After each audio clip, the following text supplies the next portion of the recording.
नमस्कार दोस्तों, मेरा यूट्यूब चैनल पे आपका स्वागत है। इस वीडियो लेक्चर में मैं आपको एक क्वेश्चन से और उस क्वेश्चन का जो सॉल्यूशन होगा, ओके, तो उस क्वेश्चन का सॉल्यूशन हम करेंगे। तो पहले ये जो क्वेश्चन था ये हमारा लॉज ऑफ मोशन के अंतर्गत आता है, तो इस क्वेश्चन का हम डिस्कशन करेंगे। तो ठीक है, पहले क्वेश्चन पढ़ लेते। Two blocks of mass 2.9 kg and 1.9 kg are suspended from a rigid support is by two inextensible wire each of length 1 meter। तो इसमें क्या पूछा गया है कि आपकी दो मास है, एक 1.9 kg है और दूसरा 2.9 kg है। दोनों मास एक रिजिड फिक्स्ड सरफेस है, उस सरफेस से स्ट्रिंग के माध्यम से कनेक्टेड है। और ओके, अभी तक और जो स्ट्रिंग से कनेक्टेड है उस स्ट्रिंग का जो लेंथ होगा वो 1 मीटर। उसके बाद क्या है, the upper wire has a negligible mass and the lower wire has a uniform mass of 0.2 kg per meter। जो अपर वायर है तो उसकी मास आज कंपेयर टू, अगर हम उस तीनों की मास को कंपेयर करें तो उस मास के कंपैरिजन में उसकी मास बहुत नेग्लिजिबल है। तो यानी इसकी मास को हम नेग्लेक्ट कर लेंगे, तो उसको कंसीडर करेंगे कि जो अपर वायर है उसकी मास क्या है, 0। ठीक है, तो ये जो मास है 2.9 kg 1.9 kg और ये जो 1 मीटर की जो वायर है उससे कनेक्टेड है, तो उसकी मास यूनिफॉर्म है। या कि अगर हम देखेंगे इस वायर को तो उसकी जो मास होगा हर पॉइंट में, तो वो क्या होगा ना, सेम होगा। ओके, तो यानी कि जो मास डिस्ट्रीब्यूशन है वायर का वो सेम होगा। और कितना है वो, 0.2 kg पर मीटर।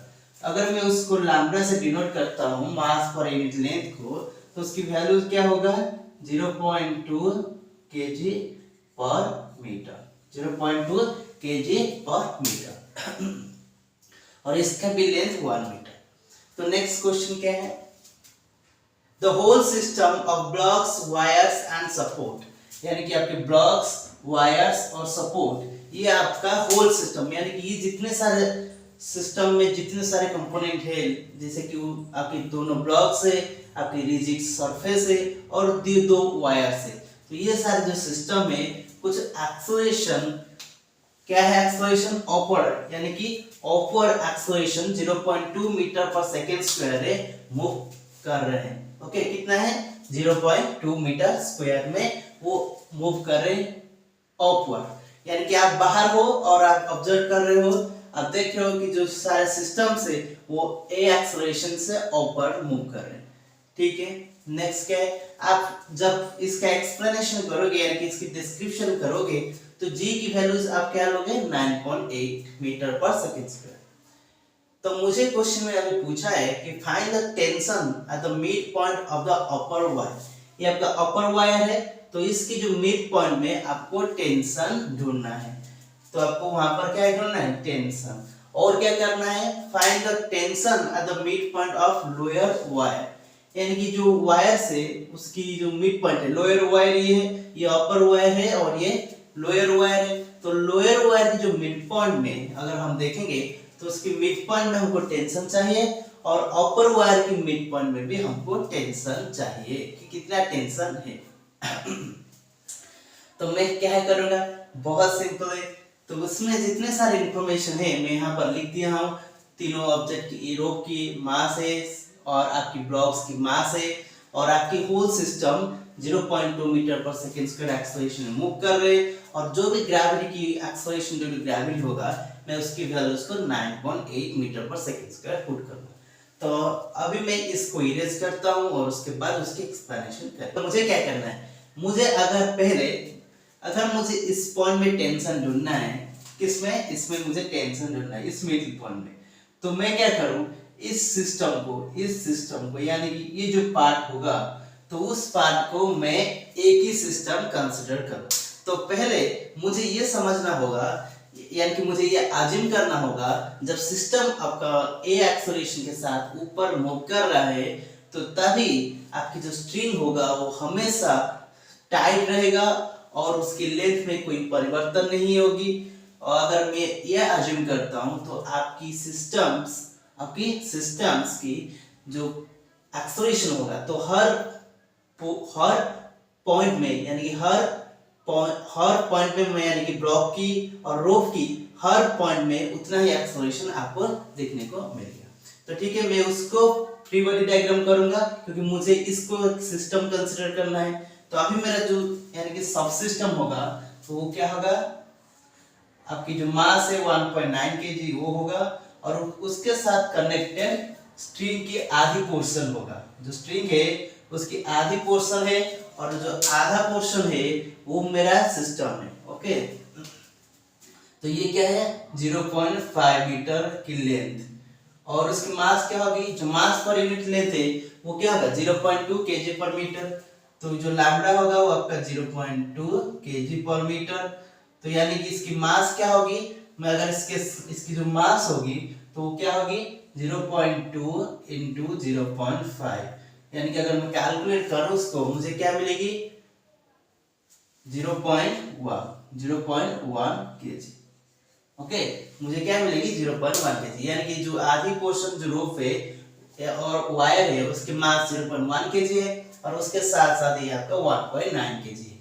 तो अब मैं क्या करूंगा, ये मेरा सिस्टम है। देखिए इसको तो ग्रेविटी होगा ऑब्वियसली, नीचे की तरफ ग्रेविटी होगा किसको इस ब्लॉक को। उसके साथ साथ ओके, इसके साथ साथ इस जो वायर है उसको भी ग्रेविटी का फोर्स एक्सपीरियंस होगा। तो उसको जो ग्रेविटी का फोर्स एक्सपीरियंस होगा इस वायर की मिडिल पोर्शन में, इस पॉइंट में होगा। ओके, तो अभी इसका कोई जरूरत नहीं है क्योंकि ये उसके सेंटर ऑफ ग्रेविटी, अभी उसके बारे में कोई जरूरत नहीं है क्योंकि हम कोई रोटेशनल मोशन में नहीं जा रहे हैं। तो परंतु इस पॉइंट में इफेक्टिव जो पॉइंट होगा ये होगा। तो ये होता है इस ब्लॉक पे मास और ये होता है इस वायर की जो मिडिल पॉइंट में उसमें आपकी फोर्स ग्रेविटी की वजह से। तो इसको फोर्स मिलेगा और इसको फोर्स मिलेगा। देखिए जब इसको ग्रेविटी की वजह से पुल होगा, ग्रेविटी की वजह से नीचे की तरफ पुल होगा तो इस पॉइंट में यानी कि इस पॉइंट में अगर मैं देखूंगा तो एक टेंशन अराइज होगा। क्या होगा, टेंशन अराइज होगा। इस पॉइंट में क्या होगा, टेंशन अराइज होगा। यानी कि जो टोटल स्ट्रिंग है, देखिए ये जो टोटल स्ट्रिंग है मैं इस पोर्शन को एक पार्ट मान लूं और ये एक पोर्शन है।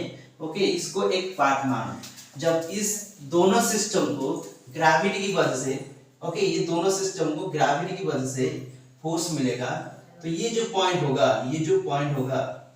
तो ये पॉइंट क्या है, ये वाला पॉइंट है। ओके, तो इस पॉइंट में एक टेंशन फोर्स अराइज होगा जो कि अपर डायरेक्शन में रहेगा। तो अपर डायरेक्शन में एक टेंशन फोर्स सपोज टी है। तो यानी कि ये जो सिस्टम है मेरा ओके, सब सिस्टम है उसको एक टेंशन फोर्स मिलेगा अपर डायरेक्शन में जो कि टी। ठीक है यानी कि उस सिस्टम को तीन फोर्स मिल रहा है, एक टेंशन फोर्स मिल रहा है और ग्रेविटी की वजह से फोर्स मिल रहा है। तो अगर मैं और उसके साथ साथ जब आप बाहर हो तब ऑब्जर्व कर रहे हो ये तीनों फोर्स के साथ आपके सिस्टम एक्सेलरेशन ए के साथ ऊपर जा रहा है। यानी कि अगर मैं ऊपर दिशा में एक्सेलरेशन ए के साथ जा रहा है ये टोटल सिस्टम, तो इस tension force external force upward उसको मैं पॉजिटिव लेता हूं टी, और नीचे की जो ग्रेविटी है माइनस इसकी मास 0.1 ओके, और जो जी होगा आप 9.8 लीजिए माइनस नीचे की तरफ है 1.9 इंटू 9.8 लीजिए। तो ये जो क्वांटिटी होगा वो आपका क्या होगा उस सिस्टम का, यानी कि ये दोनों सिस्टम का, ये आपका सिस्टम है उसकी मास यानी कि 0.1 प्लस 1.9 0.1 प्लस 1.9 ये आपका मास ओके, और आपके एक्सेलरेशन, जो एक्सेलरेशन आपको दे रखा है वो क्या है 0.2 मीटर पर सेकेंड स्क्वायर। तो मैं इससे पुट करूंगा 0.2 मीटर पर सेकेंड स्क्वायर। तो अगर मैं इसको कैलकुलेट करूं ये आपका टेंशन किस में है लोअर वायर पे, तो मैं इसको एल सब्सक्रिप्ट देता हूं ओके। तो टीएल क्या हो जाएगी अगर मैं कैलकुलेट करूं तो ये क्या हो जाएगी 2 इंटू 9.8 प्लस ये आपका क्या हो जाएगी 2 इंटू 0.2, तो यानी कि 0.4 प्लस ये सारे न्यूटन पे है ओके। अगर मैं इसको कैलकुलेट करूं ये क्या हो जाएगा 2861 2918 19.6 प्लस ये हो जाएगा 0.4 यानी कि 20.0 न्यूटन। तो आपका जो टेंशन होगा लोअर वायर पे, जो टेंशन होगा अपर टेंशन होगा वो क्या होगा 20.0 न्यूटन। तो अभी मैं क्या करूंगा, ये तो गई मेरे जो क्वेश्चन का एक पार्ट चला गया, तो दूसरा पार्ट ये वाला। तो ऑब्वियसली मैं इसको इरेज करता हूँ, उसके बाद उसकी हम एक्सप्लेनेशन करेंगे। अभी बहुत सिंपल है, अभी हम क्या करेंगे ना, उस पॉइंट पे हमको टेंशन कैलकुलेट करना है। तो अभी मेरा जो सिस्टम होगा यानी कि जिसको मैं कंसीडर करूंगा तो क्या होगा, ये वाला पोर्शन होगा। क्या होगा, कौन सा वाला पोर्शन होगा, ये वाला पोर्शन होगा। तो मैं इसको मेरा सिस्टम कंसीडर करूंगा और मोशन के दौरान ये जो मेरा रोप होगा वो स्ट्रेट और फिक्स्ड रहेगा, यानी कि स्ट्रेट और टाइट रहेगा।